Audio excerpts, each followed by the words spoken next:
لله والصلاة والسلام على رسول الله. من أمريكا، من مطار شيكاغو، عائد إن شاء الله إلى بلدي وموطني.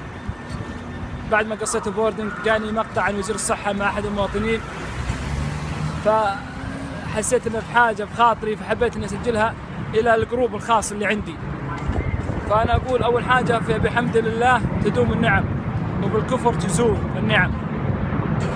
النظام الصحي في أمريكا، الحكومة الأمريكية والولايات المتحدة الأمريكية أكبر اقتصاد في العالم، لا تتكفل بعلاج أي مواطن أمريكي، صغير كبير ذكر أنثى ما تعالج، حقوق مرأة طفل شايب كبير ما هي موجودة في الصحة.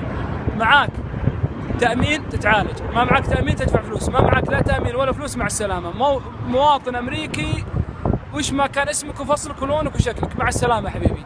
هذا واحد. فالحمد لله، يعني يكفي إني أقول لك إن عندنا كيف الحمد لله نظام الصحة والمستشفيات، يكفي انك تدخل وتطلع ما تدفع فلوس. احنا نضيق بعض المرات ربع ساعة انتظار، نص ساعة انتظار، الدكتور فلاني جنسية معينة، ناخذ في الجنسيات ما ناخذ في العلم.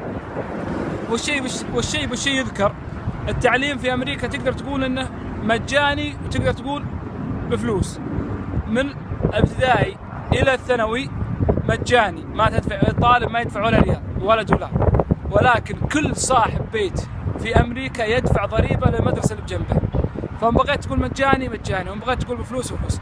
التعليم الجامعي بأمريكا، جميع الجامعات في أمريكا تدفع دولارات مقابل التعليم، ما في شيء ببلاش، ما في مكافأة تنزل لك وتجي بعد الصيف تنزل لك مثل رجعي حق الصيف كله، ما هي موجودة في أمريكا.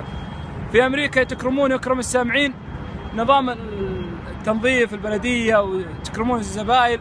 لك مرة في الأسبوع تجيك السيارة عند بيتك وتدفع 174 دولار كل 3 شهور، يعني 500 ريال. الحمد لله وقارب. في أمريكا لا تستطيع أنك تشاهد أي قناة تلفزيونية ما لم تدفع فلوس، دولارات. تدفع دولار تشوف، ما تدفع دولار ما تشوف. سالفة قمر عربسات نايل سات ما هي موجودة، كلها عن طريق الكيبل. في أمريكا سعر النت في أمريكا للواصل البيوت سعر يعني يقارب 500 ريال حق 3 شهور. لكن يعني قارن. فبحمد لله تدوم النعم وبالكفر تزول. فاللهم لك الحمد والشكر على النعم اللي احنا فيها، ونطلب المزيد ونطلب الأفضل.